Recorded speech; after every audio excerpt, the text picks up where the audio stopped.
의견 유기 눕창상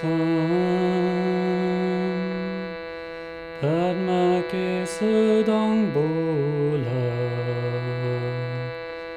야cen적인 유브rod니 padma 중에 제수드락 거룩한 드망보고 계기제스락두키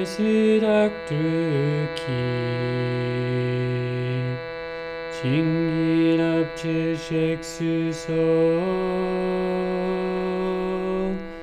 Guru Padma Siddhi Om.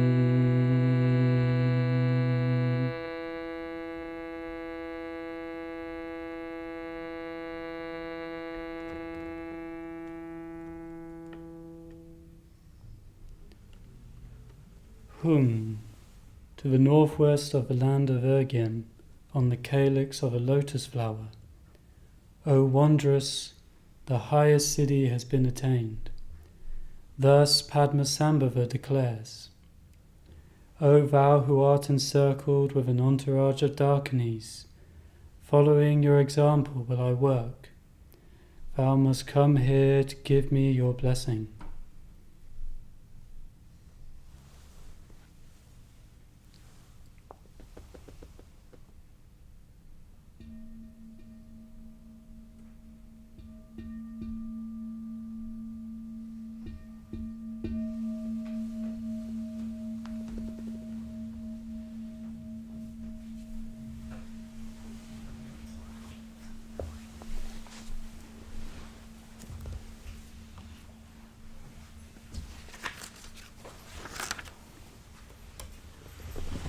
So,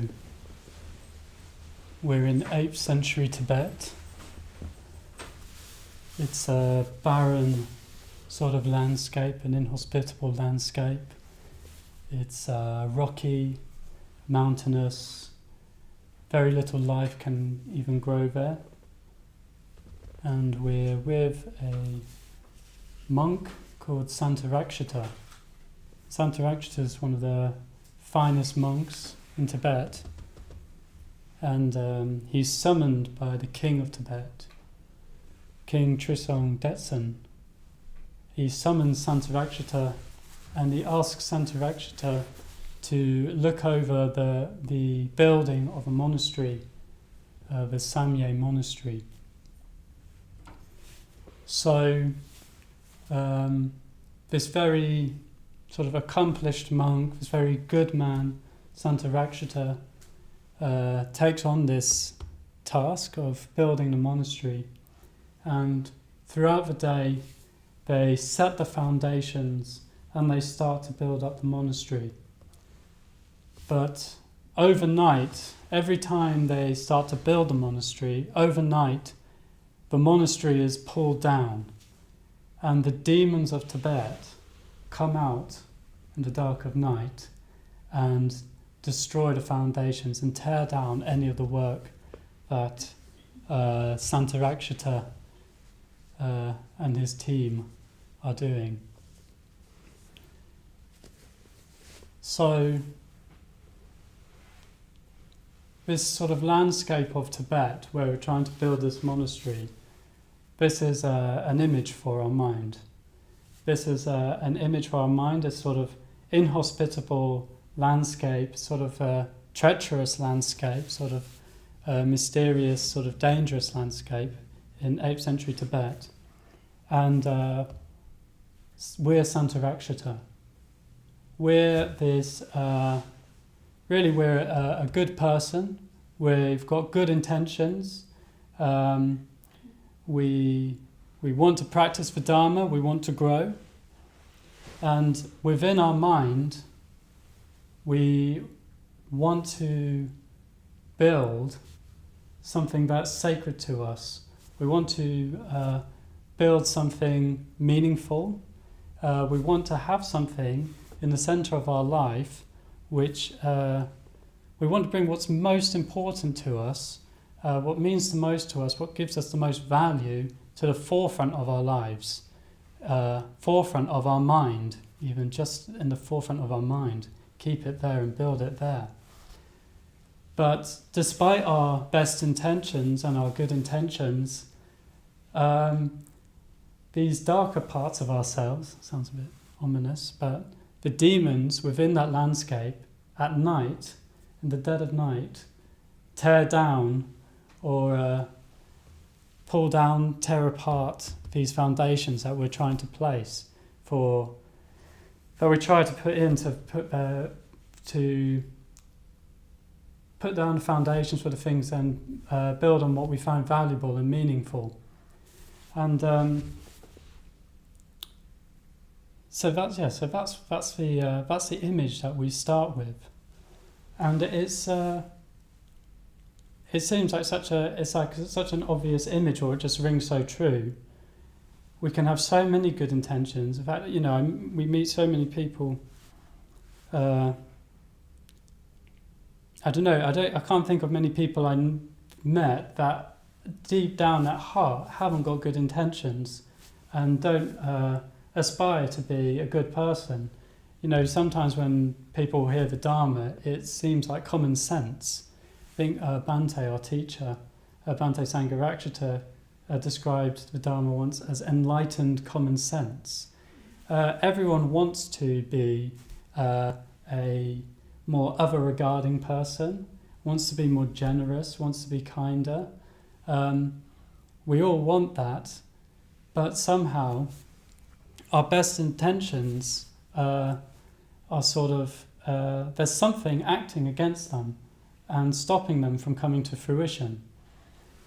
And it's, in the story, it's the demons are coming out at night. And in the light of day, I can have so many good intentions. I've had so many gym membership renewals. I actually went in the gym today and went, oh, hi, and the guy went, you've not been here for a while? And I was like, yeah, I know, back again. Back on the horse. He says, you're like this. So, yes, we have all these intentions. We have New Year's resolutions. We have, we want to be, we have intentions to be, or myself, be fitter, to, for me, I'm a musician, practice my music more. I can start the week with, this week is the week I'm going to go to the gym 3 times. I'm going to do 3 hours of practice a day. I'm going to really be aware of my students at work, at school. I'm going to really take them in. And then it's Monday night, it's midnight, and I'm watching Dragon's Den videos. And I think, how has this happened?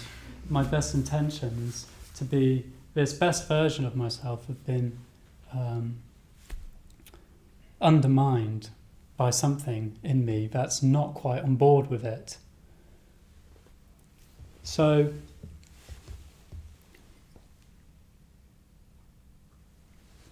Santarakshita, despite his best efforts, has to admit defeat, and he goes back to the king, having failed to build the monastery. But the king has heard of this teacher, this guru from India, this sort of spiritual prodigy who sort of excels far greater than any of the other teachers, Dharma practitioners of their time. And this is, of course, Padmasambhava. So he sends for his men to go and find and request that Padmasambhava comes to the palace.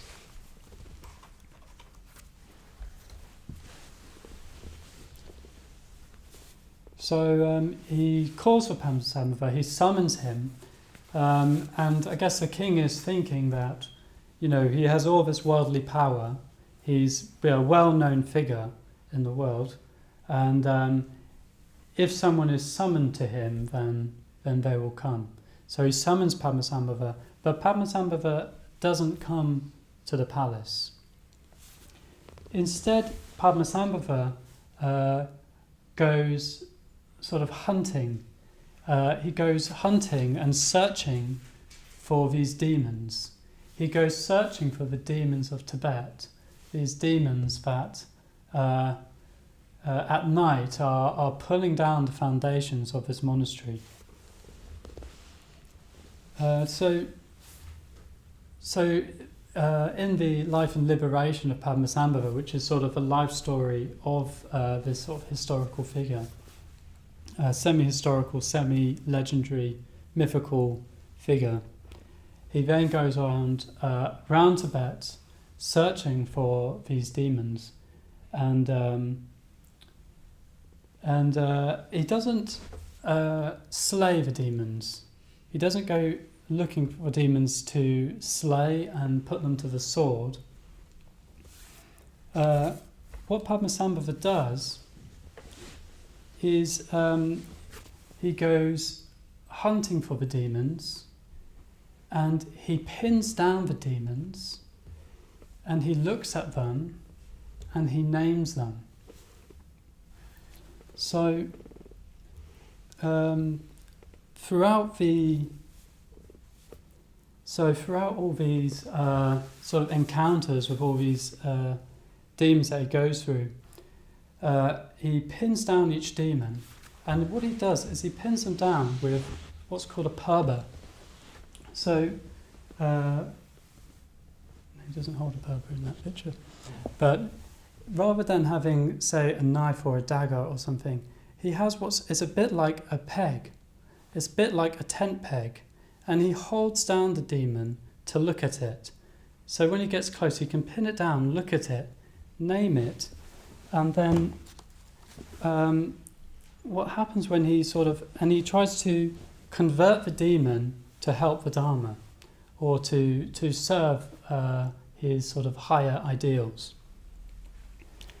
And what it says in each of the encounters with the demon is that it says the demon gives, once Padmasambhava sees the demon, names the demon sort of yields and gives to Padmasambhava the heart of its life. So each demon gives him the heart of their life.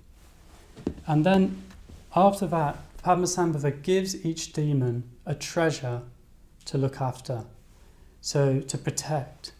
So each demon is looked at, named, yields, gives Padmasambhava the heart of its life, the heart of their life, and then he gives them a treasure. Each demon is given a treasure to protect.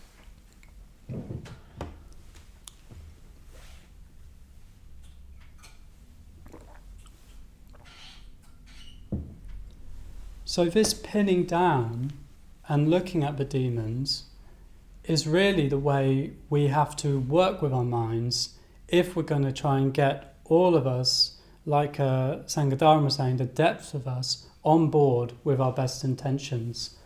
Like I say, we're all got, I think most people have good intentions and want to be more other regarding, more loving people. But there's depths of us, different parts of us that aren't quite on board with that. And the way to do that is to really pin down and look at these parts of us and name them. When we teach two meditation practices here, so a lot of you will have learnt them. Most of you, I imagine, will have learnt both the metta bhavana and the mindfulness of breathing. It's very common in the first class of the metta bhavana so in the metta bhavana practice, if you've not done it, you have to bring to mind, as part of it, you have to bring to mind someone you have difficulty with. It's traditionally called the enemy stage, where you bring to mind an enemy. And it's quite common in the first class that people say, I don't have anyone that I have difficulty with. It's quite common. But lo and behold, once they start meditating for a little while longer and practicing the Dharma, there tends to be a long queue of people waiting to get into that stage of the practice. And what Buddhist practice does, when you take it deeper, it starts to shine a light on those sort of more hidden away bits which we don't really want to face. We don't really want to face our own anger, our own hatred, but it is there and it is going to be working. And if it's not working with us, then it's probably working against us. So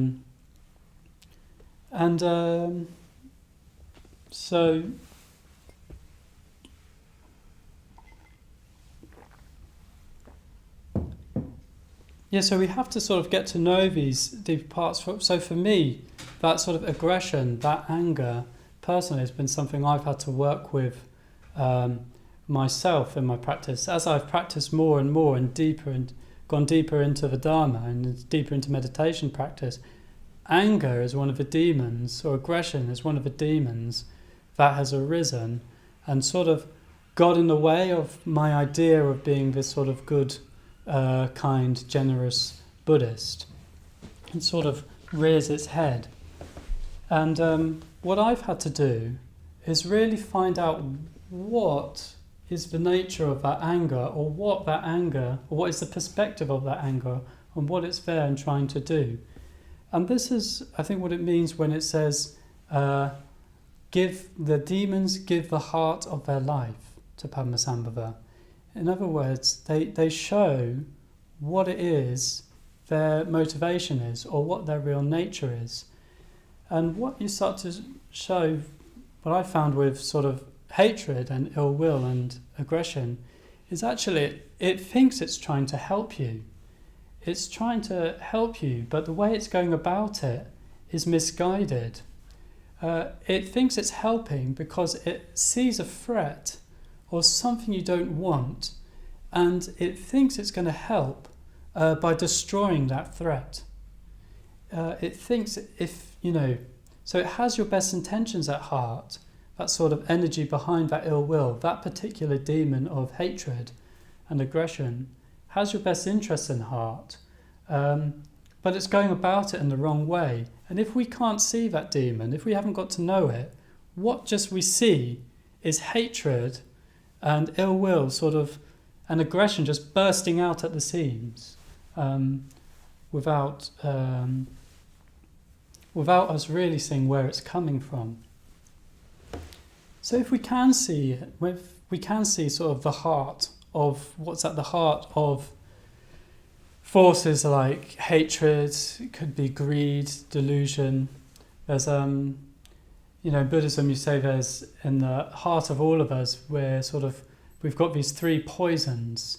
The heart of every person, there's these three poisons of greed, hatred and delusion. We tend to have one we're more stung by, but we've all got them, all three. When I was first coming along to the Buddhist Center, a lot of people know Deva Mitra. He's a very experienced teacher here. And my first sort of encounters with the Buddhist Center was meeting up with Deva Mitra once every couple of weeks, and I'd rattle off a load of questions at him. And he was asking me about how I was, and I think I was just ranting. And he turned around in his swivel chair and went, you're a hate type. And I was like, okay. I didn't know any of what that meant. And he went, oh, don't worry. You've got plenty of greed and delusion in you as well. So that's our situation. He later explained what those were. But that's our situation. We have these sort of poisons within us, these demons, and if we're not aware of them, then they're still acting through us, even if we're not aware of them. So Padmasambhava hunts down these demons, pins them down, looks at them, names them, sees what they are. They show him what it is their intention, or what is at their real nature, what they're trying to do. And then he gives them a treasure to protect. So he doesn't just see them and cut them off and push them away. He gives them something to do. So it's like these energies, these demons, have to be harnessed to get behind our good intentions, our motivations, or what it is we're trying to do. So, as a Dharma practitioner, trying to become more other-regarding, becoming less selfish, more giving, more clear-minded. We're trying to get the demon on board with that. And for example, with the example of sort of anger and hatred, that sort of looking out to destroy what it is that we perceive as a threat. Wisdom is very close and sort of that same nature. So wisdom looks out for the right questions, sort of the right questions to ask, the right reflections, and it looks to destroy, if you like, ignorance. And so for example, that sort of anger, that sort of hatred that we have all within us, if we were to give that sort of demon a treasure, it could be to grow more towards wisdom, to give that demon the right kind of questions and right things to reflect on.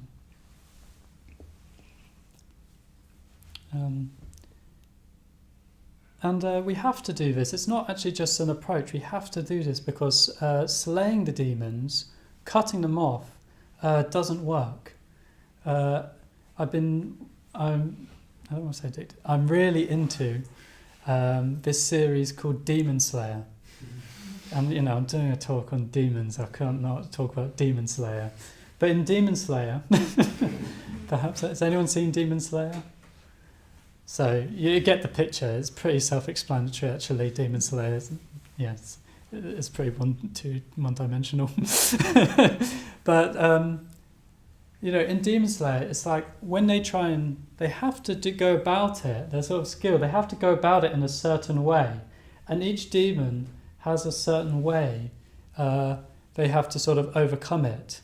And when they try and hack away at the demon, it sort of grows back with more force. It's like they cut off a limb and suddenly like two limbs come out, or they think they've cut off a leg and then suddenly it grows wings or something.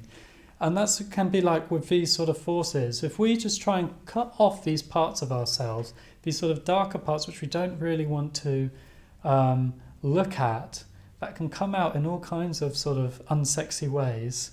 Like Sangadharan went here last week, gave a list of sort of unsexy ways these kind of demons can come out, particularly things like envy, jealousy, things we really don't want to admit to people. If we really push those down and cut them off, then they sort of come back with more force. I've just had a little image of this. I just thought, maybe perhaps I've already explained it enough, but I work in a school. I work in 2 secondary schools, and one day you're talking to these teenage boys, and you're sort of like, "Oh, hi, how are you doing?" And then a year later, you're like, "Oh, hi, how are you doing?" And they just sort of suddenly grow, like, they especially after the summer holidays, they're sort of growing like this and growing like that. And you're, oh my goodness, and you're sort of shaking their hand, being like, hello. Who's the teacher? But they suddenly have all of this power, physical strength, physical energy and aggression, and but they're still got to sit here, and in the school context, there isn't a context for that to come out, and so often it comes out the sides, in what it's like in secondary schools, scraps or whatever, But it's you can really see it. It's like suddenly they've got all this energy, but there isn't a place for it to be looked at. It has to be squashed down, and lo and behold, it bursts out in different ways.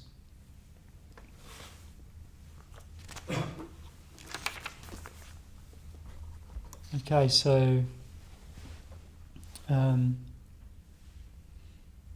Padmasambhava goes about Tibet, taming these demons, bringing them on board with sort of the project of Dharma practice, of trying to get them on board with helping to build the monastery. And then eventually he goes to meet the king of Tibet. So this is sometime after the king is expecting him, but he goes to meet the king of Tibet. And the king goes to meet him with sort of this huge entourage. I think it's 500 soldiers on horseback, all in armour, sort of looking resplendent. Sort of an image of power and status. And him in his sort of fine kingly robes. And he's expecting Padmasambhava, when they meet, to bow to him, because Padmasambhava, because the king, he sees himself as sort of the highest figure in the land, if you like. But Padmasambhava has other ideas, because that sort of worldly power, that sort of worldly status and wealth doesn't hold any value to the world that Padmasambhava is in, or what Padmasambhava values or is about. And so when he meets the king is waiting for Padmasambhava to bow to him, but Padmasambhava stands up and waits there and doesn't bow. And he sings this song. He sings a very, very long song, a number of pages. I'll read some of it to you now, just so you get the picture. And he sings a song called I Am Padmasambhava. It's called the I Am Padmasambhava song. It's a classic hit in Tibet. Apparently it's very famous in Tibet. Don't hear it on the radio here. It says, I am Padmasambhava, the holy doctrine. Mine are the counsellings for assured ascension in the Dharma. Externally, I am a saffron-robed bhikshu. Within, yogi of the supreme secret mantras. I am Padmasambhava the bhikshu. Mine are the counsellings of the interpenetration of the theory and practice of the scriptures, an intuition higher than the heavens, more precise than the wheaten meal of retribution. And he goes on and on. I am Padmasambhava the Lama. I am Padmasambhava the Geshe. I am Padmasambhava the Abbot. And it goes on for quite a number of pages. I am Padmasambhava the hero. I am Padmasambhava the Lord. And he goes on and on. But what Padmasambhava is doing is each time he's really hammering home the point to the king and his entourage that he is not what the king holds as sort of valuable, this worldly wealth and power and status. Padmasambhava holds no value to Padmasambhava. It holds no value to him. And he is saying, in terms of what's meaningful, real human values, not sort of worldly, superficial values, in terms of human values and sort of spiritual values, Padmasambhava is sort of the highest figure in that sort of realm. And he's hammering it home with this song. And at the end of the song, what Padmasambhava does, he uses his magic, and he points out his finger, and fire shoots out from his finger, and it burns off the robes of the king. So the king of Tibet's fine garments are completely burnt off, and he's stood there naked in front of Padmasambhava. And that's a fantastic image for what we have to be if we want to meet Padmasambhava, if we really want to meet this figure that represents more sort of truly human values, what we're trying to practice at the Buddhist Center, rather than sort of greed, hatred and delusion, sort of love, generosity and clarity and wisdom, then we have to come to Padmasambhava naked.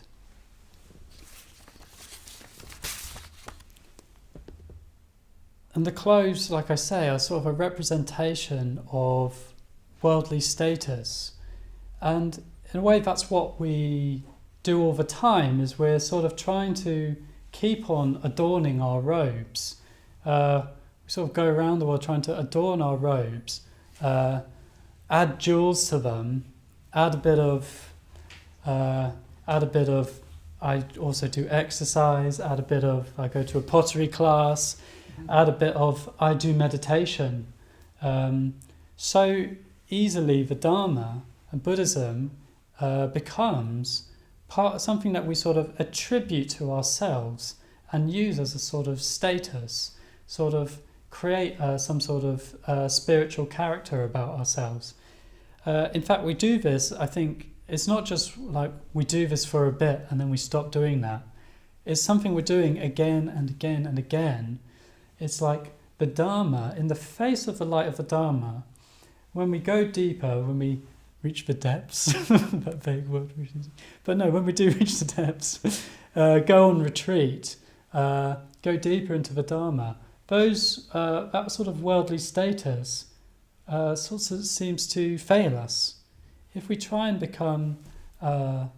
grow in more human values, that sort of worldly status and character will fail us and burn away. But then again, we just come back and start building it back up again. I always do this thing. I was going to say I used to do this thing, but I still do it. It's like as soon as I'm listening to a great Dharma talk, someone's saying something really inspired and they say like, oh, this, I'm like, oh yeah, that's so good. And immediately in my mind, I'm like telling it to someone and they're saying, oh God, you're so wise. I do see the thing, like, and then like, I'll go on a long retreat and my mind somewhere is like, soon I'll be able to go back to the world and be like, yes, I've been on a long retreat. People will be like, wow, so spiritual. It's like I'm trying to take that, in a sense, the medicine becomes the poison. It's like that thing which is supposed to lead us to be less selfish and more ever regarding, more generous. We use it to build up our sort of me identity again.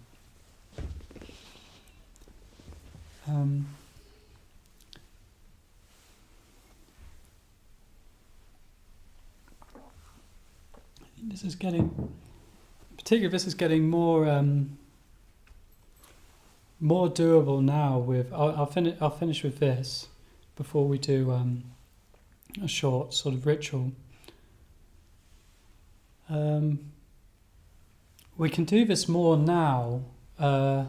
Sort of have a slightly individualistic attitude of sort of trying to, rather than sort of giving ourselves to something and serving something, attributing it to us. Particularly, I think of this sort of in terms of what we do at the Buddhist Center with meditation and the Dharma. Particularly with seeing sort of things, we can do this sort of like with online teaching now. It's so easy to, instead of sort of coming to a Buddhist Center or finding a teacher, going on retreat and learning from people living it out, it's very easy to go online, find information, understand it on a superficial sort of surface level without actually getting into relationship with someone so that they can get to know you, so that they can actually apply the teachings to you, or the right teachings, will give you the right teachings. It's only because I was coming here, meeting up one-on-one with David Mitra, that he was able to see one of my demons, or my main demon. I think it was quite obvious at that time. I think I was quite an angry young man. But if we really want to practice the Dharma, if we really want to go deeper with the practice, transform our depths, then we really have to do that in relation with a teacher. We really need to find a teacher or teachers that we can get in communication with, sort of build a relationship with, so that the teachings can actually go to the heart of us, apply them to our depths. And in a way, sort of Sangha or community is becoming sort of more and more of weirdly, it's becoming more of something that we have to argue for.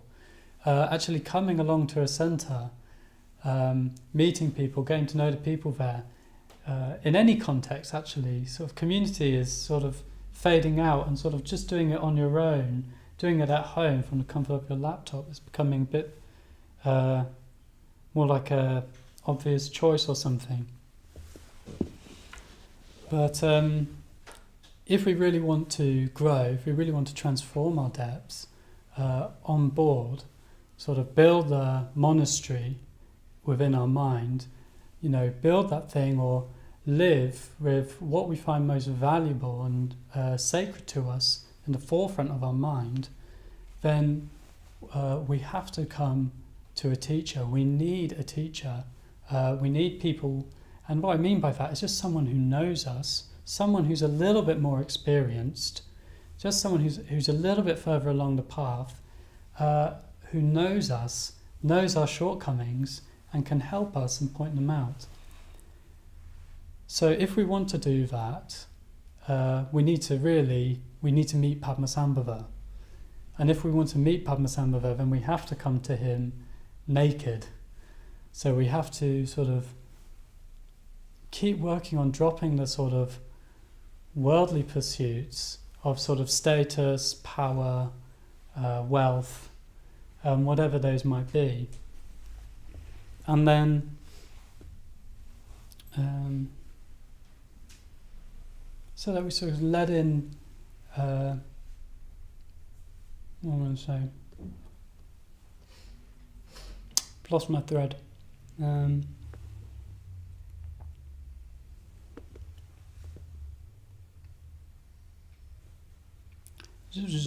Rewind. We want to build a monastery, if we want to sort of live that life with what we found most valuable at the centre of it, then to meet Padmasambhava, we have to come to him bare. We have to lay everything out. We have to let him sort of shine the light on all of those darker parts of us that we don't really want to show, that don't really fit with our sort of character, with our idea of ourselves.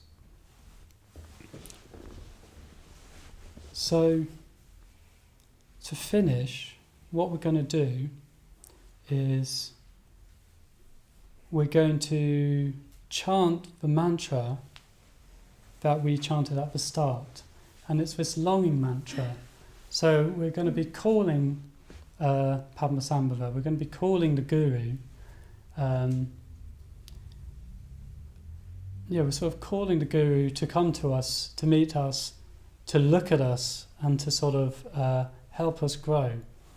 So we'll get in our meditation postures, and when we're chanting, we'll sit for meditation. I'll start the mantra, and during the mantra, you can come up. What you can do is come up and you make offerings to the shrine. So you make offerings to Padmasambhava. You sort of bow down to Padmasambhava, a bit like this, with the story of the king whose sort of worldly persona is stripped off him, then bows to Padmasambhava, because we have to try and sort of fit in with the Dharma, in a sense, not try and get the Dharma to shoehorn the Dharma into our sort of worldly life, our worldly existence, our worldly identity. Okay, so let's get into our meditation postures.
Padma Siddhi.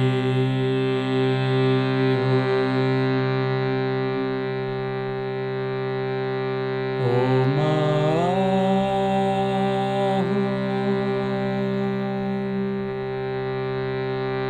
Vajra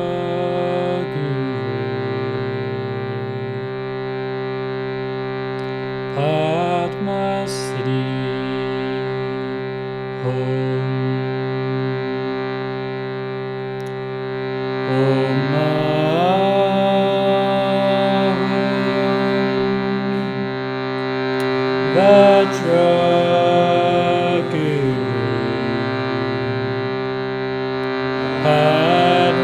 Siddhi.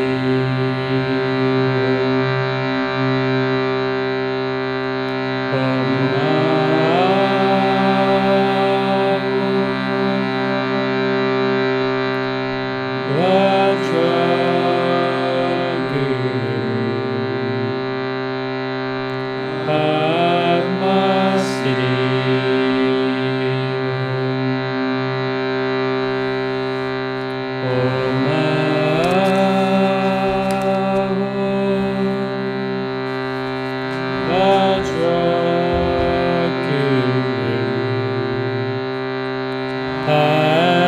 Padma Siddhi.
Vajra